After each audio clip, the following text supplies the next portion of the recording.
Hey everybody, this is your host, the Platinum Knight, and welcome to another Double First Impressions video. And today's Double First Impressions is Beetlejuice, and Twisters. Now I decided to put both of these films together is because if there's one thing that both of these films have in common is these are very long-awaited sequels. I'm gonna go ahead and start with Beetlejuice is because, well, that's the film that I saw first. Before I talk about Beetlejuice, I want to give you a little bit of history before this movie was even released. To quickly give my thoughts on the first film, I love Beetlejuice. Beetlejuice is definitely one of my childhood movies. I grew up watching Beetlejuice. I mean, it was definitely one of Tim Burton's first films that I have seen as a child. And, yeah, I mean, what can you say about Beetlejuice? It's just a really good, entertaining movie. I like how it was made, I like how it used either practical effects or claymation. I liked how it had this gothic feel to it, just like most Tim Burton films. So ever since the original Beetlejuice came out, there's always been talks about making a sequel, making a Beetlejuice 2. And for so long, it has been in development, hell. There's always been all kinds of rewrites, rescripts. There's always been news that a script was finished, but it would never get greenlit. And then it finally got to the point where around maybe like in 2010 or 15, that's when a lot of people speculated that, oh no, Beetlejuice 2 can never happen. Why? Because Michael Keaton was already getting too old, I mean, and if there was going to be a Beetlejuice Part 2, it's not going to have anything to do with Michael Keaton or the original cast members. And of course, look where we are now. A sequel finally happened. I mean, you got Tim Burton coming back, Winona Ryder got super popular based off of Stranger Things, and Michael Keaton, he has been doing some work lately. I mean, think about it. Michael Keaton came back to play as Batman in The Flash, and he also played as Vulture. Now, when it comes to legacy sequels, there are only two ways this can go. It's either a complete cash grab, or it's a really, really good movie. However, if there is one thing movies like Top Gun Maverick proved is that a legacy sequel, especially from 3 decades ago, can still be good if you have the creativity, as long as you're faithful to the original source material, and you just don't disrespect it. And what are my thoughts on Beetlejuice? I enjoyed it. I wouldn't say that I love it, I just really, really enjoyed it. It's a good enough movie, but I do admit though, it does has its flaws. But before I even talk about its flaws, I want to focus on the positives. And what are some of the positives? Everybody performed their role just fine. But the biggest highlight would have to be the legendary Michael Keaton as Beetlejuice. And I find it funny how so many people over the years liked to say that Michael Keaton is just too old to play as Beetlejuice.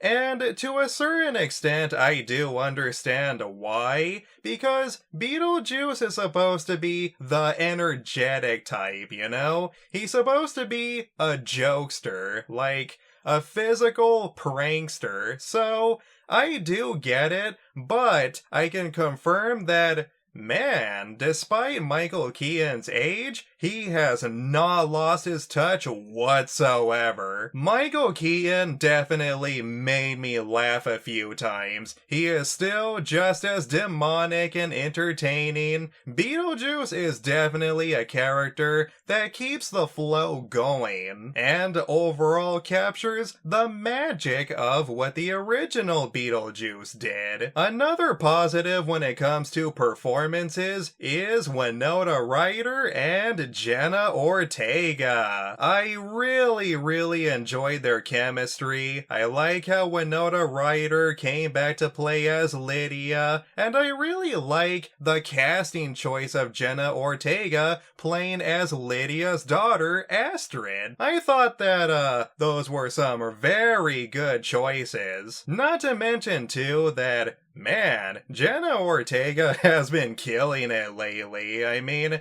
she's been Wednesday in the Netflix TV show, and she was in both Scream 5 and 6. Another positive that I would really love to acknowledge and appreciate is I loved how they didn't go 100% CGI. In fact, I believe Tim Burton even said that there was no CGI, but of course, there was still some special effects. But what I really appreciated the most is there is still a lot of practical effects and even claymation, especially for the sandworm. That was really nice. That definitely brought a lot of nostalgia, but in a good way, you know, because let's face it, nowadays everybody uses CGI, so it was really refreshing to see that. And of course, just like the original, what I really liked about this film is,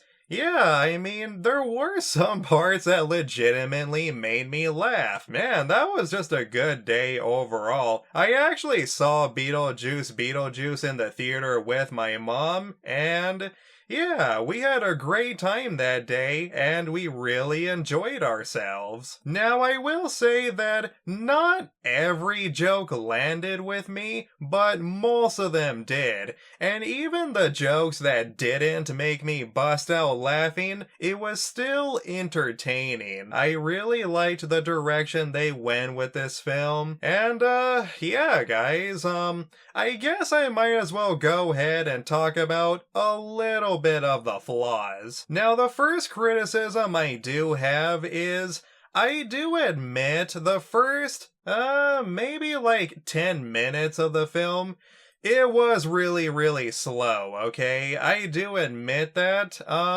It wasn't too slow, but it was still really slow. And, really, the film picks up right as soon as Beetlejuice comes out. That's when the film really picks up. As soon as Michael Keaton is in the picture, that's when the movie becomes 100 times better. Another criticism I do have is I feel like that this movie didn't exactly take advantage of its well cast. For an example, Beetlejuice's fiance, which, yes, it turns out apparently Beetlejuice did have a fiance, or at least an ex, and I'm gonna tell you guys right now, that intro for Beetlejuice's ex-fiance was super epic. But here's the problem though, even after that epic intro, they didn't really do anything with her, and I was honestly really disappointed in that because she looks really cool. I mean, for one thing, she looks astonishing but menacing at the same time, and they really didn't do too much with her. I mean, all we know is she was trying to track him down, and that's really about it. It didn't really pay off too much. Another actor that I feel this movie did not utilize is William Dafoe as the detective. Now, we all know that William Dafoe likes to play a lot of quirky roles, but in this film, I feel like he could have easily done more, you know? I feel like when he was hunting down Mr. Juice, yeah, they also didn't really show him that often. In fact, I mean, this movie almost didn't really need him at all. I mean, this movie could have easily taken out William Dafoe's character and not much would have happened. And sadly, in a weird way, the same thing can even be said about Beetlejuice's ex-fiancée. I can even understand why some people would like to say that Beetlejuice is actually a bad comedy sequel. I can even understand some people flat out hating this film and say it's one of the worst movies ever made because if you really think about it, the plot doesn't really make too much sense, and it does has its plot holes. But here's the thing though, man, I mean, people seem to forget that the original Beetlejuice, it also had its flaws. There was some serious plot holes too, and ironically, in this film, it actually calls out a major plot hole in the first movie. So, I don't know, but even despite its flaws and its plot holes, for whatever odd reason, I still enjoyed this movie. Like I said, the jokes still got me, and yeah, it was really nice seeing most of the original cast coming back, including Catherine O'Hara coming back as Linda's mom. That was really sweet for her to come back. I mean, yeah, it was really nice seeing her again. But as much as I did enjoy seeing everybody come back, I guess this isn't really a flaw per se when it comes to this film, but there is one specific character that I don't understand why they decided to bring him back, and like I said, this is more of a controversy than a flaw. But for those of you that don't know, Jeffrey Jones did not come back for this film, but for good reasons. I don't want to get too deep into it, but let's just say that Jeffrey Jones is not exactly a good person. In fact, he actually did some things that are currently landing him in prison right now, so, but here's what I don't understand. Okay, I at least understand the part where they bring back his character Charles, which is Lydia's father, and they actually show his character in claymation form, which, okay, that's actually pretty understandable. Alright, bring him back in claymation form. But then, believe it or not, Charles actually has kind of a big role. And it's ironic too how they bring back Charles's character, but eaten in half, and they don't give more time for either Beetlejuice's ex-fiancée or William Dafoe's detective character? What? I don't get that at all, man. That's so weird how they could have easily given them more time, but they give Charles a bigger role? Yeah, I don't understand that at all, but whatever. Oh, and one more thing, Bob did not deserve it. Bottom line, everybody, I enjoyed Beetlejuice. Like I said, me and my mom had a great time with this movie, and Beetlejuice 2 actually dominated at the box office during that weekend. Yeah, I believe Beetlejuice 2 ended up making more than $400 million at the box office? That's actually pretty good. Not to mention, too, I mean, it didn't have a low budget, but it definitely wasn't a big one either. So it really makes me wonder, are we going to get a Beetlejuice, Beetlejuice, Beetlejuice? Hey, I mean, if the third installment turns out to be just as good as this one, then hey, I'm open to that idea. Yeah, I mean, make Beetlejuice 3 and finally complete the trilogy. The next movie I'm gonna talk about is Twisters!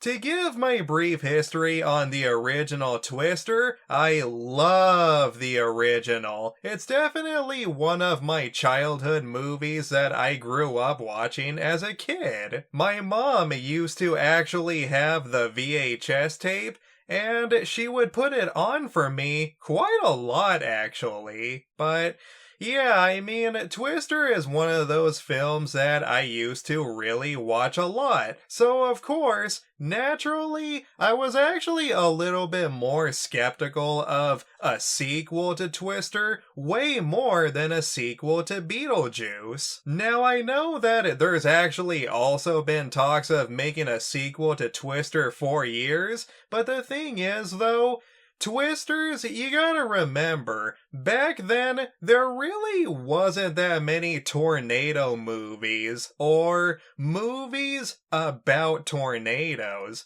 Now, that's not the case anymore. I mean, Sharknado, everybody. But no, in all seriousness, we have more movies that are about tornadoes. Don't get me wrong, I mean, of course there were other movies too that were about tornadoes before Twister, but let's face it though, Twister, the reason why that movie became so popular in the first place, well, besides being directed by Steven Spielberg, the CGI was way too advanced, especially back then, and it overall just looked amazing, especially as a kid. So when I first heard that a sequel to Twister was officially greenlit, naturally, I became very skeptical, and I said to myself, oh no, this is definitely going to be a 100% cash grab. So now that I have finally seen the movie for myself, what are my thoughts on Twisters?